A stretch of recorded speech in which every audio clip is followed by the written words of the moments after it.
Olá, eu sou Maurício Gaia, faço parte da equipe de curadoria do Inérit Brasil, Festival Internacional do Documentário Musical, que está acontecendo aí nesses dias, vai até o dia 27 de junho, com uma série de filmes muito legais, muito bacanas. Hoje nós temos para conversar Mike Filipov, ele é diretor do filme Brincando com Maracatu, um filme muito bacana falando sobre, enfim, Maracatu no Canadá, Maracatu em Toronto, Recife e tudo mais. E aí, Mike, como é que você está? Tudo bem? Tô tudo bem com o senhor. Tudo jóia, tudo jóia. Mike, deixa eu perguntar, para começar aqui, como é que você foi parar nessa história do Brincando com Maracatu? Da onde que veio essa história?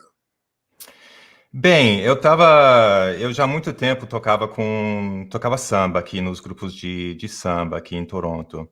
E eu sempre via de longe os grupos de maracatu, né? Eu acompanhava o trabalho deles, eu já fazia várias gravações, produzi o disco deles, o primeiro disco de maracatu no Canadá, e várias filmagens. Aí, como eu trabalho, atuo na área de produção de documentários, sou técnico de som direto, aí resolvi fazer meu primeiro filme. E essa galera do Baque de Bamba, né?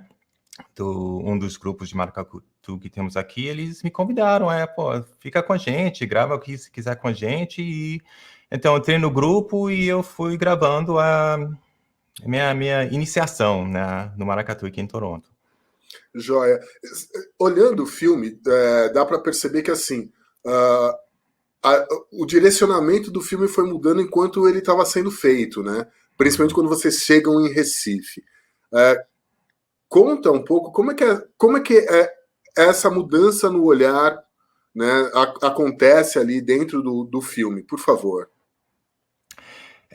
Bem no início, né, quando eu estava filmando aqui em Toronto, a ideia era só para filmar, né, o que estava acontecendo aqui, né, na minha vida com maracatu aqui em Toronto, os personagens principais.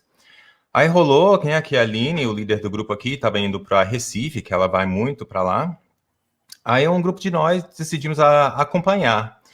E assim, a minha intenção no início era para assim chegar uma semana antes que a gente chegasse lá, conhecer a comunidade, né, ver se estava legal para filmar, acompanhar e ver como é que era. Mas aí, assim, no último minuto, ela mudou a passagem dela para o mesmo dia do meu e acabou sendo que eu acabei meio chegando, já filmando assim a cena que estava rolando lá.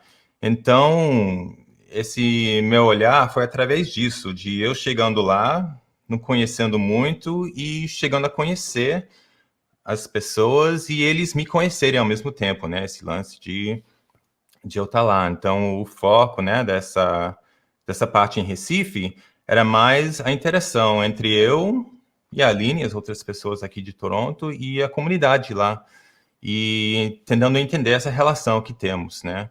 Dos grupos percussivos que brincam com a cultura deles e essa visão que temos de um do outro. Sim. Fala um pouquinho sobre a Aline, né, que é a personagem principal do filme. Ela é brasileira, ela mora aí no Canadá já faz bastante tempo, né? Acho que ela mudou em 2003, se eu não me engano. Fala um pouquinho sobre ela, como que você acabou conhecendo ela, enfim. Qual que é o papel dela dentro desse movimento todo do maracatu em Toronto? Bem, ela já estava acompanhando o maracatu muito tempo no Brasil, antes de vir para cá, estava se formando como musicista. Aí ela encontrou um canadense lá, que também estava nessa mesma onda de estudar maracatu, e ele a convidou para vir para cá. E então aqui os dois, né, começaram a repassar essa sabedoria do maracatu, fazendo um grupo, e começou não sei, muitas pessoas aqui que, assim, se achavam meio fora do lugar, né? Eram imigrantes também, não tinham uma turma, se acolheram dentro desse aprendizado do maracatu. Aí virou uma grande família, né? Uma grande família que eu fazia parte e tudo demais. E isso foi indo, indo, aí de repente nela, como ela já estava trabalhando como musicista, já entrando nesse meio, essa brincadeira com o maracatu abriu várias portas para ela poder né, expandir. Ela, sabe, já fez alguns discos mais de pop, trabalha com orquestras aqui e faz várias parcerias. Então, né, a carreira dela aqui, que ela é muito bem conhecida, né, começou aí, dessa convivência com o maracatu no Brasil. Entendi. E, bom, existe uma coisa, um elemento no filme que surge, principalmente quando vocês estão lá conversando com o pessoal em Recife, que é a questão da religiosidade, né? Sim. Eu lembro que há alguns anos a gente teve um filme que falava sobre um grupo de maracatu aqui em São Paulo, e uma das coisas que eles nos disseram, na verdade, nem era dentro do filme, eles falaram fora da tela, né? Falaram pra gente em bate-papo que esse grupo de maracatu aqui em São Paulo evita trabalhar a questão da religiosidade, justamente porque tem, inclusive, pessoas que se interessaram pelo maracatu que são de outras religiões, têm outras crenças e tudo mais, e eles evitavam essa questão da religiosidade. E isso aparece de uma maneira muito, muito forte dentro do filme, quando vocês vão ali para Recife. Eu queria que você falasse um pouco a respeito disso e como que é o impacto, como que foi o impacto dessa fala para vocês que estavam chegando do Canadá, enfim, com outras expectativas e outras abordagens a respeito do gênero. Bem, no início, para mim, eu não sabia que tinha essa relação forte com religiosidade, né? A gente trabalhava a música e conhecia um pouco, mas essa parte realmente não é passado ou trabalhado aqui. Então, foi lá mesmo que eu fui conhecer a ligação entre o maracatu e a religiosidade. E é uma coisa que também tem católicos dentro do maracatu lá das comunidades, não é toda religião. O maracatu é tipo a parte da história, da religiosidade que vai para a rua, né? Que você não precisa estar dentro da religião para tocar maracatu. Mas muitas das pessoas lá que tocam maracatu façam parte da religião. E hoje em dia, muita gente fala que não tem como separar a religiosidade com maracatu, né? Então, tem esses traços que só você conhecendo a religiosidade que você vai entender quais são as ligações. Mas aqui, como não temos nenhum terreiro, aqui no Canadá, a gente não tem essa porta de entrada. Então, é melhor nem tentar entrar, né? Precisamos fazer um terreiro aí, bicho. Pois é. A Mari até estava convidando umas pessoas lá, vem fazer um terreno no Canadá, essas coisas assim, mas... Certo. Desculpa, eu acabei te interrompendo. Não, tudo bem. Não, sem problema. Não, e só foi uma coisa, tipo, o mestre Walter falou uma vez, que não está no filme, mas sim, uma grande diferença dos maracatus fora de Recife é que é tipo, você está tocando para Xangô, mas cantando para Yansan, né? A gente nem percebe que cada ritmo, cada toada, cada dança tem umas ligações específicas dentro da religiosidade que a gente não conhece, né? Então a gente acaba misturando tudo. Sim. Você já tinha estado no Recife antes? Você já tinha conhecido, você pessoalmente, algum grupo de maracatu, como foi o grupo que vocês conheceram ali em Recife? Nação Brilhante, né? A Nação Estrela Brilhante do Recife. Estrela Brilhante do Recife. Já estou causando confusão com o pessoal de lá. Porque até existe uma Estrela Brilhante de Igaraçu, então por isso que eles colocam, né? Tem essa diferença. Certo.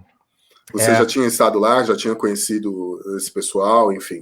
Não, eu já tinha passado em Recife algumas vezes por trabalho, né? Nunca tive tempo para conhecer, né? As partes que me interessavam. E eu morava no Rio de Janeiro, né? Quando eu morava no Brasil. E lá eu conhecia os grupos de maracatu, mas eu nunca me interessei. Eu estava mais no samba, né? Eu sempre tocava samba, ficava atuando no mundo do samba. Eu vi o maracatu, mas não foi uma coisa que me pegou assim de coração nisso. Oh, nossa, que batida legal, tem que conhecer. Foi uma coisa que andou meio devagar mesmo. E que momento que te pegou essa batida? Foi assim que eu comecei a entrar no grupo e eu estava tocando nos grupos e filmando ao mesmo tempo e fazendo essa pesquisa de tentar entender exatamente o que é essa energia que está sendo trabalhada dentro do maracatu, que eu fui assim, entendendo aos poucos, e ela foi me apegando na música, né? Foi talvez através desse filmagem, de tentar me aprofundar realmente no que estava acontecendo, que virou uma coisa que não é uma paixão. Joia. No filme, existe a explicação, mas eu gostaria que você contasse por que, que o nome do filme é Brincando com Maracatu. Por favor. Bem, uma coisa que eu até não sabia na hora que eu comecei o nome, que esse negócio de brincar com a cultura popular é uma fala muito comum, né? Mas a rainha da Nação Estrela Brilhante do Recife, né, estava em entrevista com eu e a Aline, a gente estava meio perguntando como ela vê a diferença entre os grupos percussivos e as nações de maracatu. E eles falam que para a gente aqui é só uma brincadeira, né? A gente está brincando com uma cultura que para eles alguns é meio uma obrigação, tem todo o trabalho espiritual, histórico, e aqui a gente está meio só brincando com os ritmos. E daí que veio o nome. Sim. Eu achei essa fala dela muito legal, assim, nesse sentido de dizer que não existe uma série de outros rituais que tem que serem observados e tudo mais, né? Não é só simplesmente pegar ali o tambor e tocar. Isso é uma outra coisa, né? E em alguns momentos também ali em Recife, eu acho que essa passagem do filme em Recife ela muda muito, inclusive, da minha visão que eu tenho com relação a grupos de maracatu em geral, né? Uhum. Porque todos os personagens que são entrevistados ali, né? Todos eles contribuem com uma nova visão a respeito do assunto, mas também existe uma tensão, né? Existe uma coisa assim, o que vocês querem efetivamente da gente tocando maracatu, né? E como é que foi lidar com isso, principalmente no momento da gravação, que tem uns momentos, né, que perguntam o que ele tá fazendo ali? Você era você mesmo, né, que estava filmando, né? Uhum. E aí tinha que explicar como é que foi essa negociação com a câmera na mão, com o filme rolando. Foi uma coisa que só andando no instinto, né, no improviso, né, que enquanto que eu tô filmando, eu tô pensando em várias coisas, né, o foco e o som tá legal, né, o enquadramento, e por isso que ter outras pessoas lá no meio da conversa também ajuda, mas eu sou meio receptivo, né, eu só recebo a energia que tá vindo e como, né, uma técnica de filmagem, eu fico meio calado. Vou receber, vou gravar e ver de onde isso vai, e tentar ficar com a conversa continuando. Então foi meio assim, só não consegui raciocinar muito na hora, é só ficar lá e receber o que está acontecendo. Aí depois eu olho, eu dou uma olhada no material e penso melhor de como prosseguir. O roteiro foi feito meio em cima da edição, então, né? Sim. Sim, o roteiro foi feito na edição, né, que é muito comum para os documentários. Aí entra esse lance do lugar de fala, né, porque tem muitas coisas que foram faladas lá, muitas coisas explicadas. Aí eu cheguei a conhecer muito a vida pessoal da Aline, de alguns personagens, né, e vários dos temas que são importantes para os pessoal das Nações de Maracatu, em Recife. Mas aí, juntando isso tudo, como é que eu vou fazer um recorte, né? E o meu guia principal, o único guia que realmente tenho é a minha visão, né? O meu olhar, né? O que é o meu olhar e como é que o meu olhar está sendo recebido? Como é que, se eu vou olhar para os olhares e as falas das outras pessoas, eu tenho que focar de como eles se relacionam comigo. Então, isso foi meio o caminho que eu achei na edição para eu, né, mesmo que estou falando de várias pessoas, vários temas que não são muito da minha vida, mas a minha vida está ali filmando e eu que estou tendo esse aprendizado, então esse é o guia de como achar um caminho para o filme, para mim. Legal. Mike, eu queria que você falasse agora um pouquinho sobre você. Você é brasileiro, canadense, russo. Conta um pouco sobre você e como que, né, e um pouco sobre o seu trabalho também, porque tem bastante coisa interessante dentro do seu site, inclusive. Sim, bem, eu sou brasileiro canadense, né? Minha mãe é brasileira, meu pai é russo. Ele é russo, mas ele nasceu na China, né? E quando ele tinha uns 18 anos, a família dele foi expulso da China e, como refugiados, eles foram para o Brasil. E lá encontrou minha mãe. Durante o início da ditadura, eles não se sentiram muito seguros, né? Estavam perdendo vários amigos, né? Que, assim, sumiram, voltaram 6 meses depois falando nada do que aconteceu. E conseguiu. Meu pai ainda não tinha, era sem estado, né? Não era brasileiro, não era russo, não era chinês, era nada. E rolou um convite de ele ter uma cidadania canadense.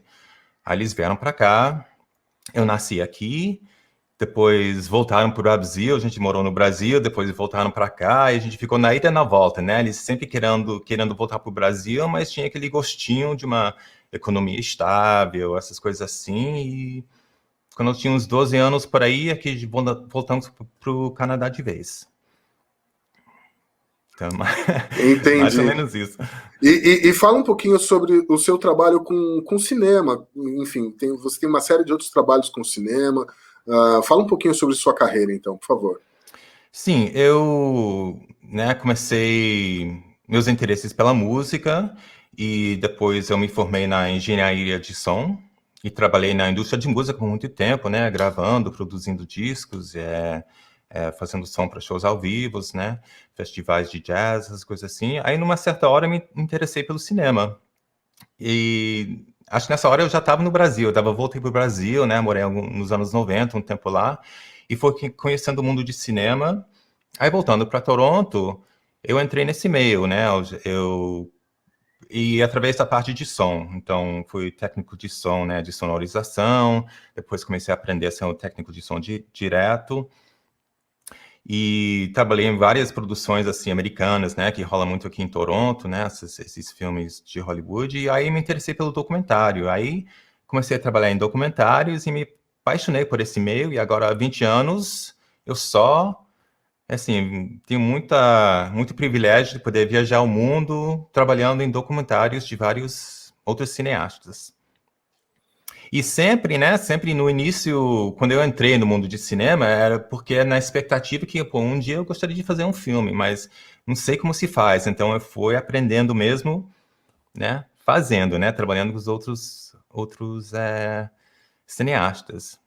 Aí justamente, Ótimo. é, aí justamente nessa hora que tá na hora de, agora eu sei o que fazer, eu vou querer fazer meu próprio filme, o que que eu vou fazer? Eu comecei com a minha comunidade, né? Minha comunidade musical daqui, e foi a partir daí que surgiu esse filme. Ótimo. Então, podemos esperar novos documentários musicais seus? Sim, claro, claro. Que bom. Tem um festival aqui no Brasil que está de portas abertas, viu, para os seus filmes. É muito bom, eu gostei muito desse festival, né? Eu não conhecia o festival antes, aí vários amigos meus, até um editor de São Paulo que estava me ajudando, o Ricardo Farias, né? Que já tem uma carreira longa de montador. E ele me falou do seu festival e achei um festival perfeito, né? Uma junção de música com cinema, que faz parte da minha vida, né? Sempre convivi com músicos, depois com cineastas e não sei, acho que só tenho pena que não posso estar aí com vocês. Eu não tinha esse filme. Mas assim, uma hora essa pandemia vai acabar, né? Uhum, E a gente vai vai. poder voltar a fazer o festival do jeito que a gente gosta, que é na tela de cinema, né? Com as pessoas todas juntas vendo. É uma experiência, dentro da sala de cinema, uma experiência muito rica. Uh, eu queria que você falasse um pouquinho, Mike, o que você está pensando para a carreira desse filme, pro Brincando com Maracatu, daqui para frente. Realmente não estou pensando muito. Para mim, realmente, esse processo todo foi de fazer, né? De eu aprender fazendo e de me conhecer melhor e conhecer o maracatu melhor. E não sabia daria? Se daria um filme de 20 minutos, de 1 hora, ou como é que é? E então esse filme agora que tá feito, eu vou inscrever para festivais, sabe? Eu não sei, foi uma coisa que eu fiz tudo eu mesmo, sem nenhum, sabe, nenhum orçamento, nenhuma grana, não tem nenhuma emissora, sabe, com olhos no filme, então eu vou ver. Mas eu quero trabalhar o filme e ver se conseguimos, né, uma expansão maior. Muita gente acha que esse filme merece ter uma expansão maior.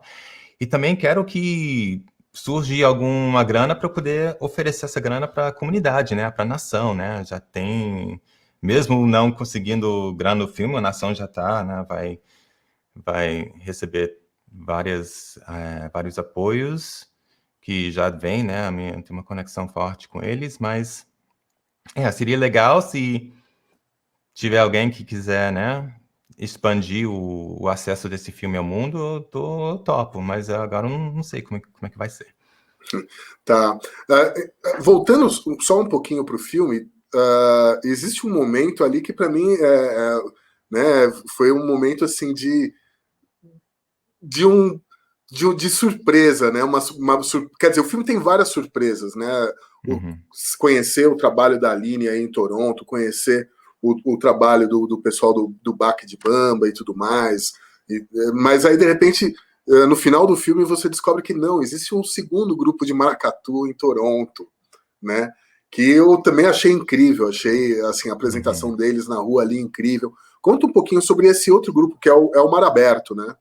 Sim, o Mar Aberto. Então, quando eu comecei a fazer esse filme, sempre tinha os dois grupos já, né? No início da história de Maracatu em Toronto, tinha um grupo que era chamado Nunca Antes, que foi formado por Aline e o marido dela, né, o Alex Pordocas. E quando o casamento deles finalizou, o grupo virou dois. Então, nessa hora que eu estava filmando com a Aline, eu estava também tocando com o Mar Aberto, né? E o Mar Aberto estava meio assim, não querendo ser filmado, estava meio, né, não sabendo qual era a história, então por isso eu não filmei com eles no início. Mas eu estava tocando com eles, então enquanto eu filmava e tocando com o Baque de Bamba, eu estava tendo uma experiência assim crua assim do maracatu com o Mar Aberto. Mas aí, né, então eu tinha que, né, fazer eles fazem grande parte da minha vida, né, da minha história com o maracatu aqui. Então eu tinha que ele lá de alguma maneira. E essa apresentação que rolou no filme foi a primeira vez e única vez que eu deixei o tambor de lado e peguei a câmera para filmar esse grupo. E juntamente foi legal porque foi uma das várias vezes que tinha representantes da nação, um representante da nação, o Pitoco, e também um outro percussionista muito foda do Rio de Janeiro, o Garnizé, estavam lá com a gente. E então foi um momento inédito, assim, de poder registrar esse momento e por isso que está lá no filme.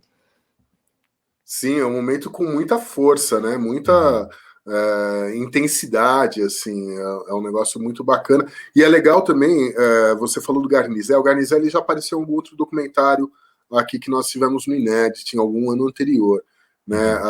E a força que o Garnizé tem, e do Pitoco também, né? Eles são dois caras que eles trazem muita força para a música, né? Eles aportam muita energia dentro do negócio. E eu acho que ficou um resultado muito impressionante ali, eles tocando com vocês. Quer dizer, você não, que você estava segurando a câmera, né? Mas tocando com o Mar Aberto. Achei bem, bem legal mesmo.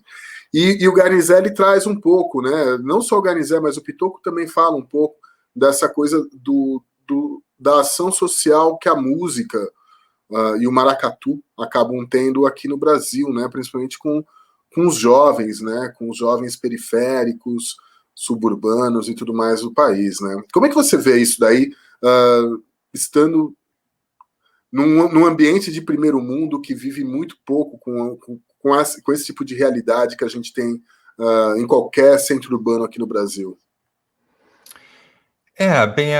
Tipo, Existe coisas, eu não vou dizer similares, né? Tem várias pessoas que acham uma força maior dentro de música, qualquer música, né? Qualquer parte do mundo. Mas isso é sempre referente à realidade daquela área da sua vivência. Então, como, né, a convivência das pessoas nas comunidades ao redor do Recife e vários outros lugares do Brasil é muito forte, né? Você tem que realmente lutar para conseguir sobreviver, né? Mais do que vários outros lugares. Então, essa conexão que as pessoas tenham com a cultura acaba sendo muito forte também, né? Você trabalha forte, você brinca forte, faz tudo forte. E o Garnizai e Pitoco são verdadeiros guerreiros e multiplicadores dessa história, né? Eles contaram 1000 histórias, né? Bem, tem alguns do filme, mas é uma história de luta mesmo. Mas aqui, né, a Aline também é tipo uma multiplicadora, mas num outro sentido, né? Aqui a convivência não é tão forte, vamos dizer, mas, né, tem... O maracatu ajuda, né? As pessoas a se lidarem, a música ajuda as pessoas a se lidarem com emoções diferentes. E eu tenho ali, tem vários pensadores que falam assim, que tem uma música para cada emoção, né? E quanto mais complexa a emoção, mais complexa a música. E como, né, as realidades, nossa realidade, a realidade do pessoal da comunidade em Recife são muito complexas também, eu quis mostrar, usar a música, o maracatu, de ajudar a fazer que a gente entenda essas várias emoções. Então, ao decorrer do filme, cada vez que você ouve maracatu, está se referindo a uma certa emoção que está sendo falada ali. E não sei para quem vai poder entender essa relação. Mas como essa cena tem uma fala muito forte, você acaba percebendo né, o poder forte do maracatu naquela instância também. Certo. Mike, hoje, né, como é que estão Aline Morales, Baque Bamba, Baque de Bamba e o Maracatu Nação Aberta? Mar Aberto. Mar aberto. Sim, bem, agora tá tudo parado, né? A gente não está se encontrando. No início da pandemia, a gente teve alguns encontros no parques, assim, com distanciamento, mas durante o inverno todo não tinha onde tocar, né? A gente era proibido se congregar dentro de ambientes fechados.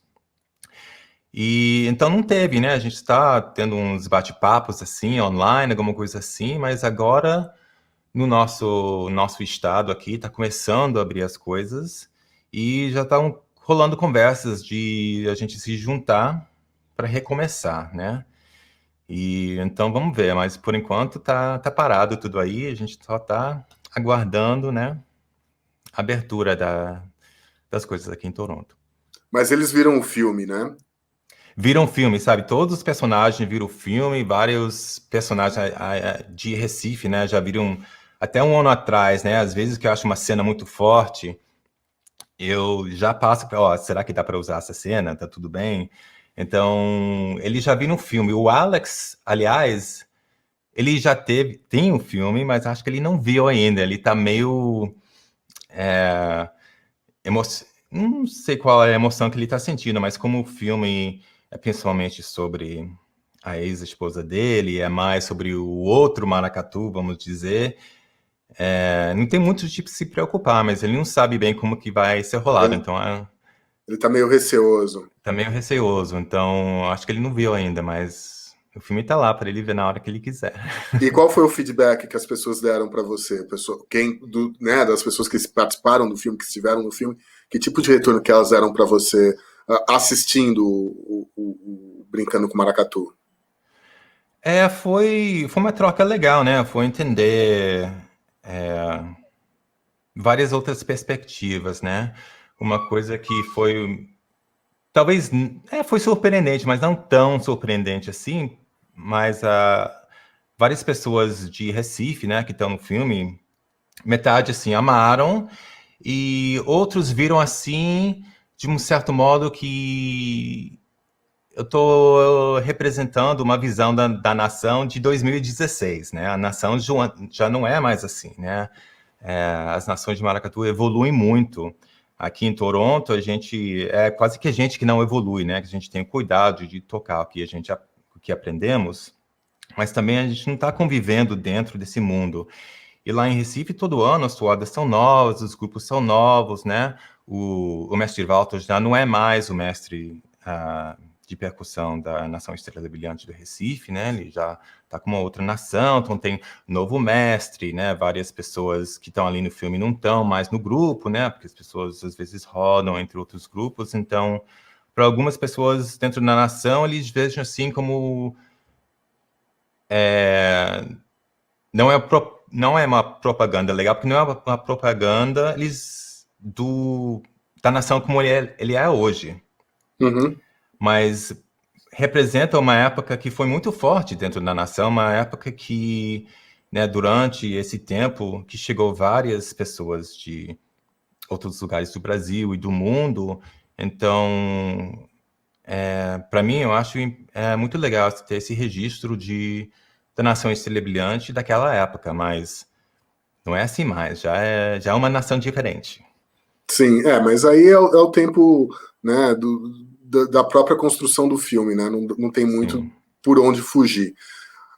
Mike, eu queria que agora você falasse o que você bem entendesse sobre, enfim, alguma coisa que eu deixei de perguntar, alguma coisa relevante que você gostaria de falar para os nossos queridíssimos espectadores. Deixa eu ver, olhar as minhas notinhas aqui. Não sei, acho que esse filme representa um caminho, né? Um caminho que foi aberto para mim e também uma encruzilhada desses dois mundos que eu vivia, né? A música e o cinema. E meio por isso que eu abro o filme numa música que foi cantada por Exu, né? Que também eu fui conhecendo várias sabedorias do culto dos orixás, e é uma coisa que é muito impressionante, essa energia, né? Essa energia que... Imagine uma energia histórica, né? Que cada vez que você toca um tambor, você está se interagindo com a energia de todo mundo que já tocou aquele tambor antes. Então, tem uma certa continuidade. E para mim, esse trabalho com maracatu abriu vários caminhos, e esses caminhos, hoje em dia, já estão até muito mais... já foram muito mais longe do que está exibido no filme, né? Que o filme representa o início desse caminho. Mas... nem sei por onde eu quero ir, mas... eu espero que esse filme abra um caminho para as pessoas que assistiram, que talvez não conheçam o filme, de conhecer um pouco melhor o que é, né? O que é um maracatu, parte de como é realmente essas culturas de origem africana, né? Os cultos de origem africana, porque é uma coisa que esse filme foi meio uma resposta para mim de vários filmes que eu assisto, né? Documentários que tratam desse assunto. E cada vez que, sabe, o documentário precisa, que a gente chama de um tira-gosto. Vamos lá pro terreiro, né? De luz vermelha, botar a imagem em umas garrafas de álcool, que eles nem bebem atualmente, né? E uma cena de transe, alguma coisa assim, aí sai, já vai pro resto do filme, mas né, não tem nada explicado ali, né? Sim. Então eu quis mesmo abrir uma janela para esse mundo que não é, sabe, uma coisa espantosa, né? É uma religião, as pessoas estão tentando se conviver ali, né, na realidade que tenham, e querem conectar com suas próprias raízes. E, né, acima de tudo, é isso que está acontecendo, né? Então, espero que essa janela, não sei, para quem não conhece, para poder se aproximar mais, né, as ideias que estão rolando ali. Certo, certo. Mike, eu queria agradecer demais, né, a oportunidade de a gente estar aqui conversando. E, enfim, brincando com maracatu dentro da Mostra Brasil, do Inerte Brasil. Veja esse filme, é muito, muito bom mesmo. E nos vemos no festival, beleza? Com certeza, beleza. Muito obrigado.